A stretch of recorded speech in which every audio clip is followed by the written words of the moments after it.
Hello प्यारे बच्चों, मैं हूं सुमित मेहता और एनएलएक्स क्लासेस में आपका स्वागत है। आज हम करंट इलेक्ट्रिसिटी के लेक्चर नंबर 2 को कंटिन्यू करेंगे। बेटा, जैसा कि आपको पता है, लेक्चर नंबर 1 के अंदर हमने जो सेल थी उसके बारे में जानने की कोशिश की थी और सेल से जुड़े कुछ पैरामीटर्स को भी हमने स्टडी किया था। आपने सबसे पहले जाना कि सेल क्या होती है। सेल के बारे में आपने जाना कि यह एक इलेक्ट्रिकल डिवाइस होती है जो कि इलेक्ट्रिक फोर्स प्रोवाइड करती है। ठीक है, यह इलेक्ट्रिक फोर्स किसी चार्ज पर लगता है और वह फोर्स पोटेंशियल डिफरेंस द्वारा प्रोवाइड किया जाता है। इसकी डिटेल जानकारी आप पिछले लेक्चर से ले सकते हैं। इसके अलावा आपने ईएमएफ के बारे में जाना था, electromotive force. Electromotive force basically maximum potential difference था किसका, किसी सेल का। ठीक है, जब सेल ओपन सर्किट में यानी कि जब सेल का यूज नहीं हो रहा होता तब जो उसके टर्मिनल्स के बीच में मैक्सिमम पोटेंशियल डिफरेंस जो होता है वो ईएमएफ की फॉर्म में रिप्रेजेंट किया जाता है।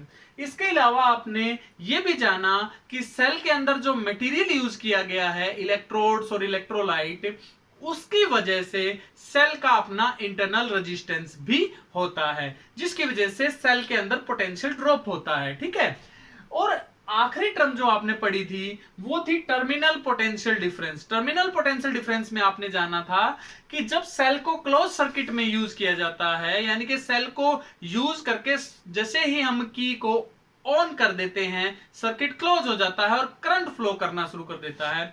तो करंट फ्लो जब करता है तब सेल के जो टर्मिनल्स हैं उनके बीच का जो पोटेंशियल डिफरेंस होता है वो V से रिप्रेजेंट किया था हमने, और उसको हमने टर्मिनल पोटेंशियल डिफरेंस बोला था। इन तीनों टर्म्स को हमने रिप्रेजेंट किया था, ईएमएफ को E से, इंटरनल रेजिस्टेंस को स्मॉल r से और टर्मिनल पोटेंशियल डिफरेंस को V से हमने रिप्रेजेंट किया था। इसके अलावा आपने इनके बीच में एक रिलेशन भी पढ़ी थी कि V इज इक्वल टू क्या होता है, E माइनस आई आर।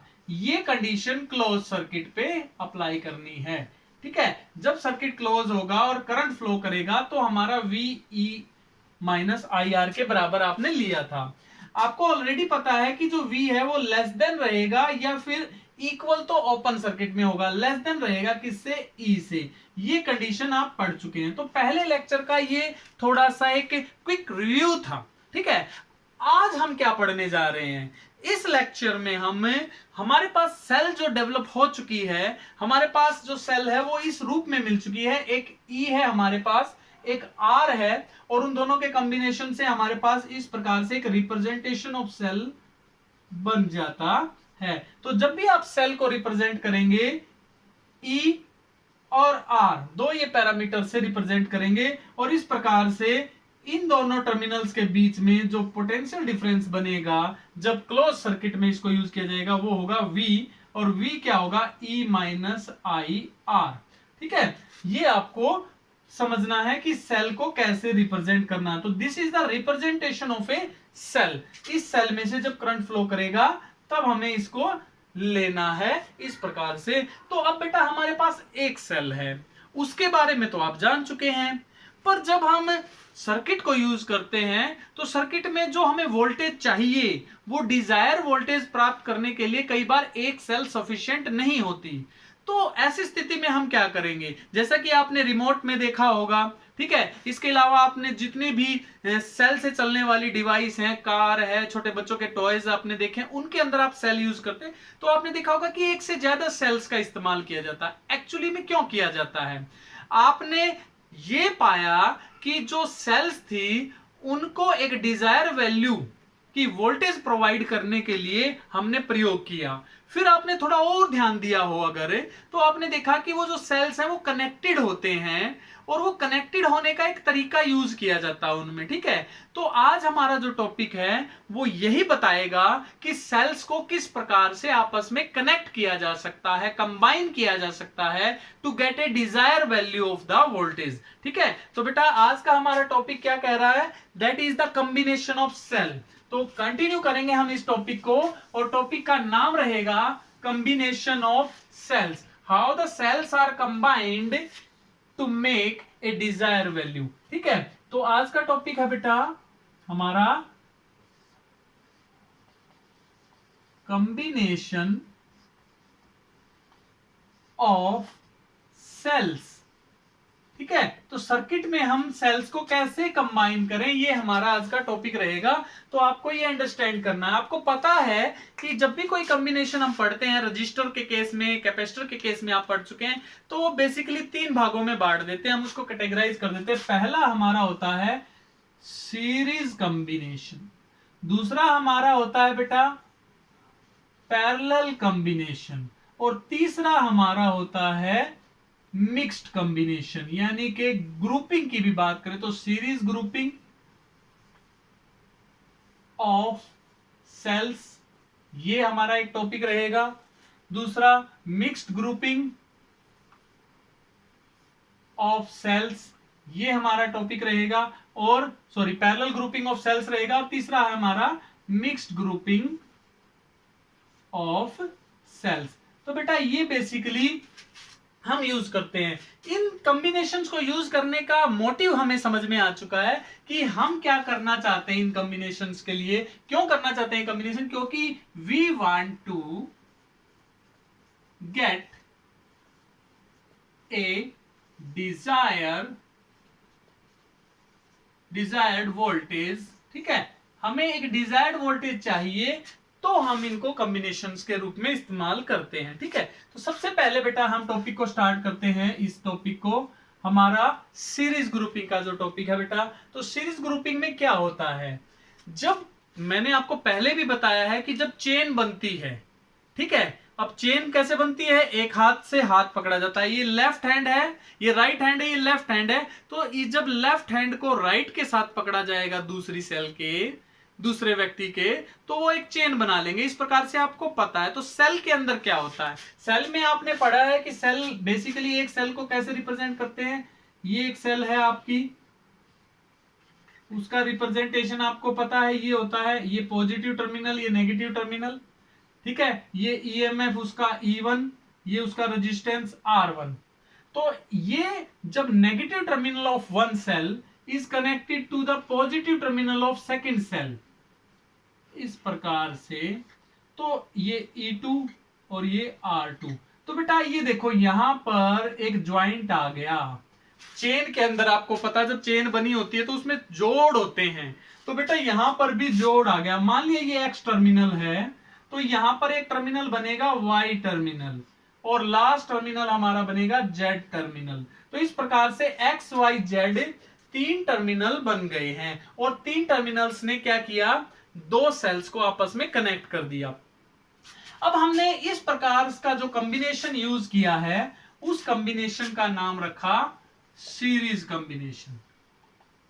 अब सीरीज कॉम्बिनेशन जब होता है तो आपको कुछ बातें पहले से ही पता है। लेट मी रिमाइंड यू कि सीरीज कॉम्बिनेशन में नंबर 1 बात क्या होती है, जो करंट होता है I is same, current same रहेगा, ये बात आपको पता है। दूसरी बात आपको क्या पता है, वोल्टेज जो होती है V इज डिवाइडेड। ठीक है, तो V डिवाइड हो जाती है, तो V डिवाइडेड का मतलब अगर टोटल वोल्टेज हम बात करें तो इन दोनों सेल्स की जो वोल्टेज होगी उसका सम आएगी। यानी कि जो टोटल सीरीज की वोल्टेज आएगी, इक्विवेलेंट वोल्टेज, वो क्या आएगी, V1 प्लस V2। सर्किट में जितने भी सेल की वोल्टेज बनेगी उन सबका सम बन जाएगा। ठीक है, अभी बेटा ये जो सेल्स हैं इनको सर्किट में अगर हमने यूज नहीं किया, बेसिकली हमने इनको लेके तार से तो जोड़ दिया लेकिन आगे कनेक्ट नहीं किया किसी सर्किट के साथ, तो ये सर्किट फर्स्ट ऑफ ऑल ये सर्किट ओपन कंडीशन में है। तो अगर ये ओपन सर्किट है तो ऑटोमेटिकली I क्या रहेगा बेटा, 0 रहेगा। और जब I 0 रहेगा तो आपको इस कंडीशन से पता है कि V is equal to E minus IR होता है। तो अगर I 0 है तो वोल्टेज जो डेवलप होगी वो इन दोनों सेल्स के ईएमएफ के बराबर ही होगी। यानी कि V सीरीज जो है वो E सीरीज के बराबर होगी। अब ये E सीरीज कैसे निकलेगी वो हम कैलकुलेट करेंगे नेक्स्ट स्टेप में, जब सर्किट को क्लोज किया जाता है। ठीक है, तो अब बात आती है व्हेन सर्किट इज क्लोज्ड। जब सर्किट क्लोज्ड होगा तो उस स्थिति में आपको पता है कि करंट 0 नहीं हो सकता, करंट जीरो नहीं हो सकता तो करंट फ्लो करेगा। अब करंट फ्लो कैसे करता है, हमेशा पॉजिटिव टर्मिनल से नेगेटिव टर्मिनल की तरफ। तो मान लेते हैं कि करंट के फ्लो की डायरेक्शन है ये, इस तरीके से यहां से करंट गया, कहीं से घूम के आया और इस तरीके से पूरे सर्किट में करंट घूम गया आई। अब पहली कंडीशन तो आपको पता ही है कि करंट तो आई ही रहेगा, तो करंट को हमने आई ही रखना है। क्लियर हो गई बात। अब इस कॉम्बिनेशन को बनाने के लिए हम एक रूल फॉलो करते हैं, एक पाथ बना लेते हैं और उस पाथ में चलेंगे। ठीक है, तो इस कॉम्बिनेशन में हमारा पाथ फॉलो हो रहा है, मान लिया इधर से इधर। ठीक है, तो this is the path which we have provided for the solving of this problem. ठीक है, तो ये बात आपको ध्यान रखनी है। देखिए बेटा, अब इस पाथ में आपको क्या याद रखना है, वो वाला फॉर्मूला लगाना है। अब वो वाला फॉर्मूला कैसे लगता है, V क्या है, potential difference, terminal potential difference. E क्या है, EMF, और I इंटू आर क्या है, इंटरनल रेजिस्टेंस। ये प्रॉपर्टी आपको सभी पता है। तो टर्मिनल पोटेंशियल देखिए, पहले बेटा दो कितने टर्मिनल है, टोटल 3 टर्मिनल है, X, Y और Z। मुझे निकालना है X और Z के बीच का टोटल पोटेंशियल डिफरेंस, लेकिन बीच में Y आ गया, तो मैं इसको दो भागों में तोड़ लेता हूं। हमारे पास एक हिस्सा तो ये है X और Y का, एक हिस्सा है Y और Z का। इन दोनों का सम करूंगा तो टोटल सीरीज कॉम्बिनेशन का रिजल्ट आ जाएगा। तो आप मुझे बता सकते हैं कि what is the value of VXY। VXY का मतलब है बेटा Vx minus Vy, X terminal और Y टर्मिनल के बीच का terminal potential difference VXY। VXY कैसे लिखा जाएगा बेटा, ये देखो, अब देखो X और Y टर्मिनल के बीच में क्या आ रहा है, EMF E1। तो E1 पॉजिटिव, ठीक है, माइनस I इंटू, अब हम देखो पाथ फॉलो किस तरफ कर रहे हैं, उस तरफ जा रहे हैं। करंट किस तरफ है, इस तरफ, करंट की डायरेक्शन अपोजिट है बेटा। तो potential difference is equal to EMF में पहला टर्मिनल, जब हम इधर से चल रहे थे तो पहले पॉजिटिव टर्मिनल आया था, तो पॉजिटिव टर्मिनल आया था तो हम इसको लिखेंगे प्लस E1, प्लस E1। तो प्लस E1 आ गया, तो Vx minus Vy is equal to E1 minus, minus क्यों ले रहे हैं, बिकॉज अपोजिट डायरेक्शन में करंट है, तो I इंटू R1। ठीक है बेटा, ऐसे याद कर सकते हो, वरना हम किरचॉफ्स लॉ जब लगा रहे हैं तो उसको फॉलो किया है मैंने, बट मैंने किरचॉफ्स लॉ अभी बताया नहीं है आपको। तो किरचॉफ्स लॉ हम नेक्स्ट लेक्चर में पढ़ेंगे, तो उसमें मैं और डीपली इसको खोल के सिखाऊंगा कि कैसे ये रिजल्ट आया। तो पोटेंशियल डिफरेंस जो ये प्रॉपर्टी थी टर्मिनल पोटेंशियल डिफरेंस की, वो प्रॉपर्टी हमने लगाई कि Vxy is equal to Vx minus Vy is equal to E1 minus IR1। This is the equation number 1। Similarly अब हमारे पास क्या है, Y और Z टर्मिनल है, तो VYZ, VYZ को क्या लिखोगे, Vy माइनस VZ, ये आएगा। तो इसको कैसे लिखोगे, इसके बीच में क्या आ रहा है, E2 minus IR2, equation number 2। Series combination क्या कहता है कि जो टोटल पोटेंशियल डिफरेंस आएगा X और Z के बीच का, यानी कि VXZ, वो कैसे आएगा, VXY प्लस VYZ, इन दोनों का सम आएगा। और कैसे करोगे बेटा, इन दोनों को जोड़ोगे तो Vx minus Vy plus Vy minus Vz, ये कट गया, तो बच गया क्या हमारे पास, हमारे पास बच गया Vx माइनस Vz, जैसे ये लिखा था। तो क्लियर हो गई बात अब आपको। तो यहां से हम लिख सकते हैं, राइट लेफ्ट हैंड साइड तो आपने सोल्व कर दी, राइट हैंड साइड देखो, E1 minus IR1 plus E2 minus IR2, इन दोनों को सोल्व करो। तो दोनों को सोल्व करने के बाद हमारे पास नेट रिजल्ट क्या बचता है, हमारे पास रिजल्ट बचता है बेटा Vxz is equal to E1 plus E2 minus I बाहर निकाल दिया R1 प्लस R2। तो हमने यहां से क्या सीखा, अगर Vxz क्या बेटा, terminal potential difference between these two terminals, और ये सीरीज कॉम्बिनेशन है, तो हम इसको लिखेंगे V सीरीज वी सीरीज कैसे लिखा जाता बेटा, ई सीरीज माइनस आई इंटू आर सीरीज। तो वी एस को, वी एक्स जेड को क्या लिखेंगे, वी सीरीज, और वी सीरीज में टोटल ईएमएफ माइनस आई इंटू टोटल रेजिस्टेंस। तो क्या बन के आया, E1 प्लस E2 माइनस आई इंटू R1 प्लस R2। ये बात क्लियर हो गई। तो यहां से हमने सीख लिया कि जो ई सीरीज है, टोटल इक्विवेलेंट रेजिस्टेंस ना sorry total equivalent EMF series combination में जब सेल्स को आपस में जोड़ा गया सीरीज में, तो जो ईएमएफ था वो क्या हो गया बेटा, वो ऐड हो गया। दो सेल जोड़ी तो दोनों का ऐड हो गया बेटा। इसी प्रकार से रेजिस्टेंस क्या आया, वो भी ऐड हो गया।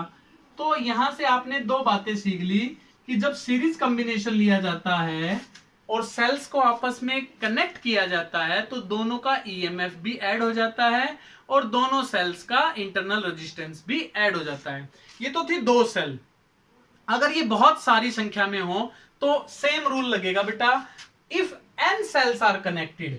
अगर मैं इस प्रॉब्लम को अब कैसे कर देता हूं, एक्सटेंड कर देता हूं बेटा, इस प्रॉब्लम को एक्सटेंड करके क्या बना देता हूं कि यदि n सेल्स को हम कनेक्ट कर दें सीरीज के अंदर तो क्या होगा। सिमिलर सी बात है। तो मैं इस प्रॉब्लम को एक्सटेंड कर रहा हूं n सेल्स के लिए। If n cells are connected in series। बेटा सबका ईएमएफ अलग अलग है, यानी कि पहली सेल का E1 था, दूसरी का E2 था और लास्ट वाली का क्या आएगा, EN। तो ये सभी सेल्स और सबका इंटरनल रेजिस्टेंस R1 R2 से लेकर Rn तक, ये सभी सेल्स को आपने सीरीज में कनेक्ट कर दिया। तो कुछ ऐसा कॉम्बिनेशन होगा ना, मैं थोड़ा सा डायग्राम भी बना देता हूं, आपको अच्छा लगेगा, समझ में आएगी बात। फर्स्ट, सेकंड, थर्ड एंड सोन, और लास्ट में क्या आ जाएगी, nth सेल। तो बेटा E1 R1, E2 R2, E3 R3 and EN Rn।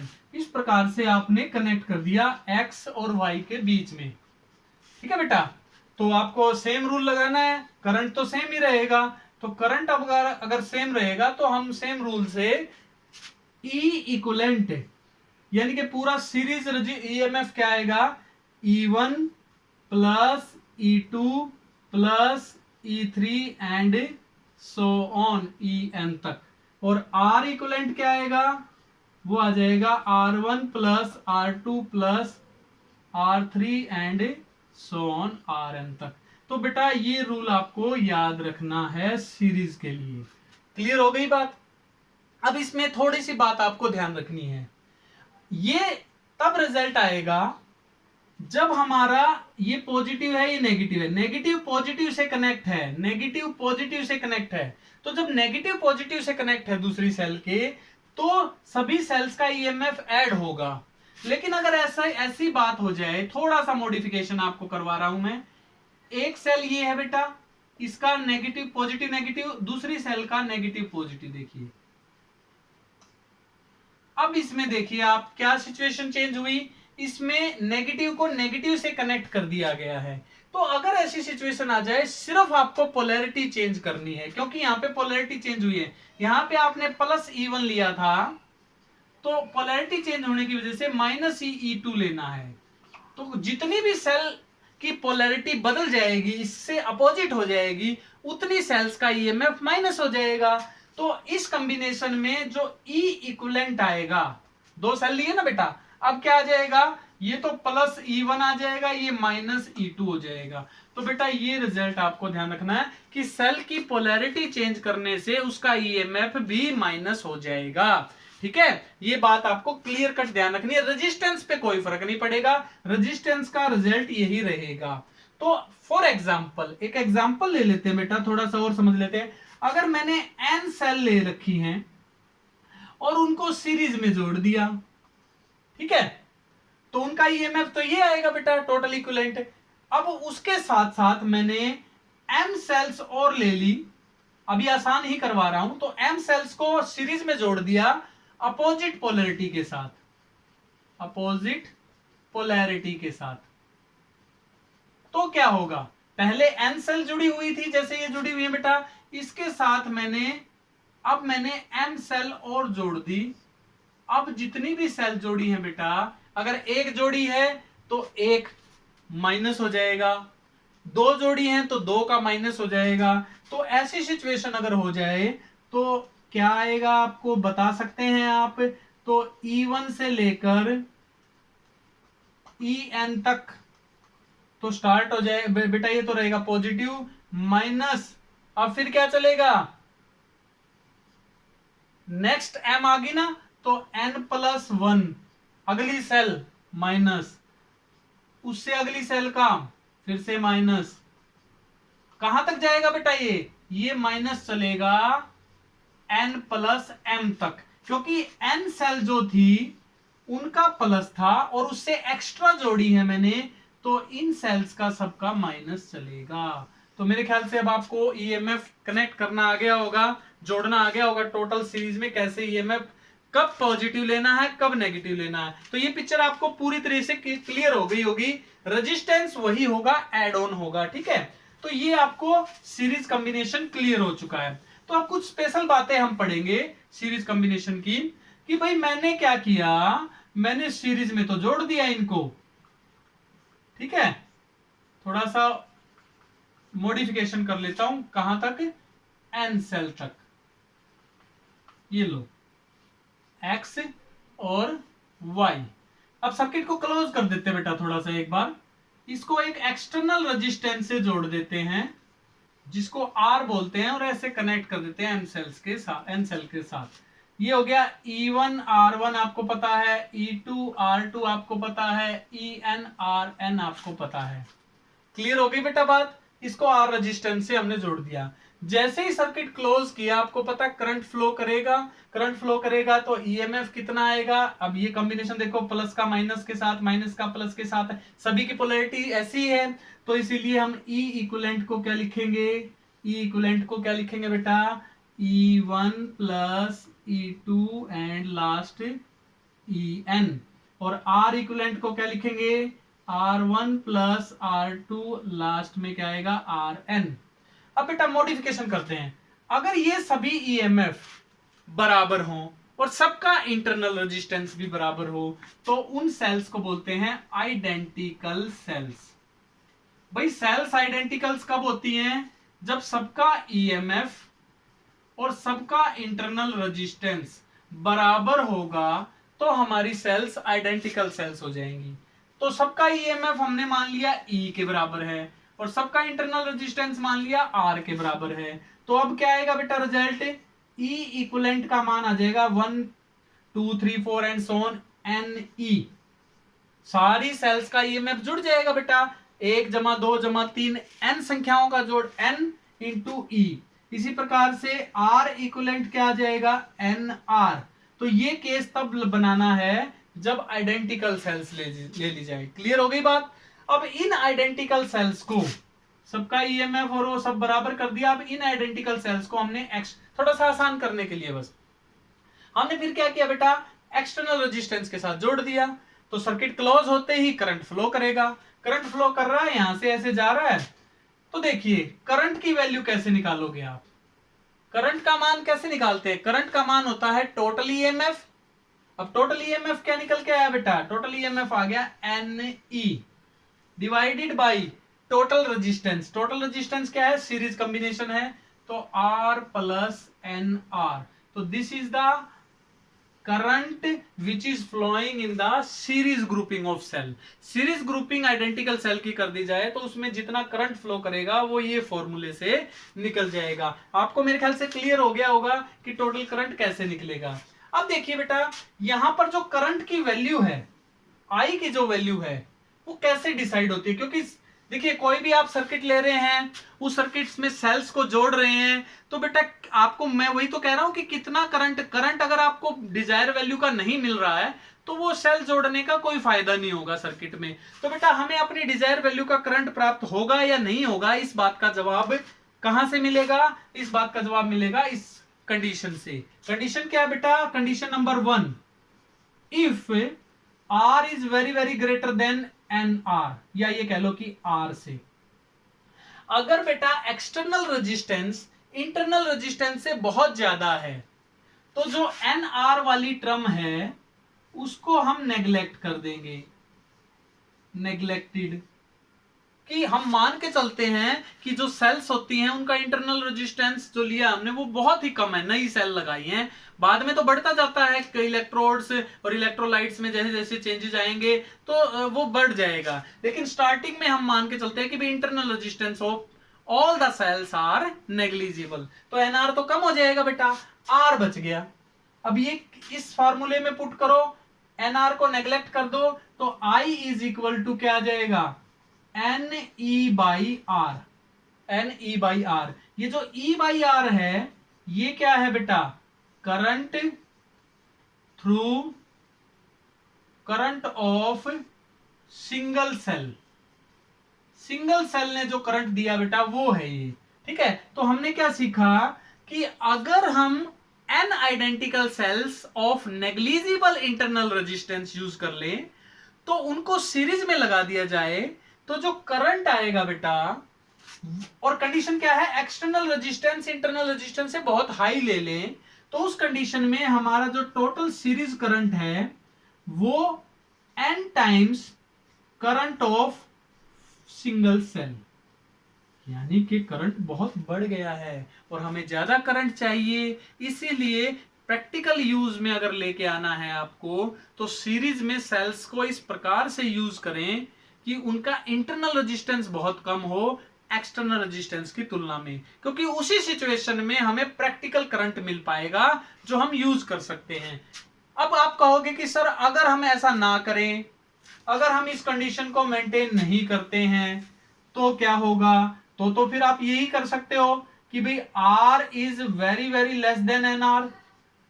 जैसे जैसे मल्टीपल यूज होते जाएंगे, सेल को काफी टाइम तक यूज करोगे तो इंटरनल रेजिस्टेंस बढ़ेगा, और मान लो आपने एक्सटर्नल रेजिस्टेंस जो यूज किया है वो एनआर से बहुत कम लिया है तो आप आर को नेग्लेक्ट कर देंगे, तो आर इज नेग्लेक्टेड, इसको नेग्लेक्ट करना पड़ेगा बेटा आपको। तो ऐसी स्थिति में आई क्या आ जाएगा, अब एन ई बाई आर को छोड़ दो एन आर, ये कट गया, क्या आ गया ई बाई आर, ये क्या है करंट ऑफ सिंगल सेल। इसका मतलब क्या हुआ बेटा कि आपने सीरीज में सेल तो बहुत सारी लगा दी लेकिन करंट कौन सी सेल का मिल रहा है, केवल एक ही सेल का मिल रहा है, तो बेटा हमें फायदा क्या हुआ इतनी सारी सेल्स लगाने का, क्योंकि करंट तो बढ़ा ही नहीं है। करंट तो एक सेल अगर हम एक लगा देते तब भी उतना ही करंट मिलता, लेकिन हमने 100 सेल लगा दी तो उनसे फायदा ही नहीं हुआ क्योंकि इंटरनल रेजिस्टेंस बहुत कम है एक्सटर्नल से। तो बेटा इसलिए आपको प्रैक्टिकल यूज के लिए हमेशा जब भी आप सीरीज कॉम्बिनेशन लो तो पहली कंडीशन आपको ये याद रखनी है कि एक्सटर्नल रेजिस्टेंस इंटरनल से ज्यादा होना चाहिए ताकि आपको प्रैक्टिकल यूज ऑफ करंट मिल सके, ठीक है। तो आपको ये बात क्लियर हो गई, तो सीरीज कॉम्बिनेशन आपको मेरे ख्याल से अच्छे से समझ में आ गया होगा कि अगर हम सेल्स को सीरीज में जोड़ देते हैं तो टोटल ईएमएफ क्या होता है, ऐड हो जाता है, टोटल रेजिस्टेंस ऐड हो जाता है, करंट सेम रहता है। तो जो तीन बातें हमने पढ़ी उन तीनों बातों को फिर से नोट करेंगे। क्या नोट करेंगे बेटा, number 1 I is same, I same रहेगा, ठीक है। दूसरी बात क्या हो जाएगी, टोटल ईएमएफ, अब आई सेम रहेगा या ज्यादा होगा, बेटा आई भी चेंज हो रहा है। अभी अभी मैंने बताया था कि करंट की वैल्यू डिसाइड होगी कंडीशन से, करंट की वैल्यू डिसाइड होगी, अब बोलोगे if R is greater very very greater than N R तो हमारा जो सीरीज का करंट बनेगा वो एक सेल के करंट से, current of one cell identical की बात कर रहा हूं, उससे एन गुना, जितनी ज्यादा सेल ऐड करोगे उतना ज्यादा करंट बढ़ेगा, ठीक है। और अगर R very very less than N R है तो हमारा सीरीज करंट एक सेल के करंट के बराबर होगा। तो करंट के लिए ये कंडीशन याद रखनी है, सेम नहीं लिखना। अब आपको पता चल चुका है कि सेल का कॉम्बिनेशन किस प्रकार से करंट को इफेक्ट करता है। ठीक है, कई बार बच्चे है ना ये सीरीज में लगाते हैं और सोचते हैं कि भाई करंट तो सेम रहना चाहिए, लेकिन करंट उतना ड्राइन नहीं हो पाता। तो कहीं ना कहीं बेटा आपने सर्किट में गड़बड़ी की है, कहीं ना कहीं आपने इन कंडीशंस को ध्यान से नहीं पढ़ा है, इसलिए आपको उतना करंट नहीं मिल पाता जितना आपको प्रैक्टिकली चाहिए। ठीक है, टोटल ईएमएफ या रीडिंग आप जब नोट करते हो टेस्टर से या मल्टीमीटर से, तो वो रीडिंग आप जो सोच रहे होते हो वो नहीं आती है। दूसरी बात, टोटल ईएमएफ कैसे निकलता है बेटा, ई इक्वलेंट लिखा जाता है एन ई। और बेटा तीसरी बात थी total internal resistance R equivalent, वो लिखा जाता है एन आर से। तो इस प्रकार से सीरीज में आपको ये तीन बातें इंपॉर्टेंट हैं, ये नोट करनी है। क्लियर हो चुका होगा मेरे ख्याल से। तो आज बेटा मैंने आपको सीरीज ग्रुपिंग ऑफ सेल्स पढ़ाई। कल जो हमारा लेक्चर रहेगा, लेक्चर नंबर 3, उसके अंदर हम पैरेलल ग्रुपिंग ऑफ सेल्स को पढ़ेंगे। तो पूरा ध्यान से आपको इस टॉपिक को रिवाइज करना, सुनना है और अपनी नॉलेज को बिल्कुल परफेक्ट करना है, ताकि हमारी पैरेलल ग्रुपिंग भी हमें अच्छे से समझ में आए। जैसे ही आपको दोनों ग्रुपिंग समझ में आ जाएंगी तो there will be a quite easy task for you to solve this mix grouping. ठीक है, क्योंकि आपको दोनों ग्रुपिंग्स का रोल समझ में आ चुका है, तो मिक्स ग्रुपिंग आप करके आप अपनी प्रॉब्लम को आसानी से सॉल्व कर सकते हैं। तो कंटिन्यू रहेगा ये लेक्चर आगे, फिर हम थर्ड लेक्चर में मिलते हैं बेटा। बाय।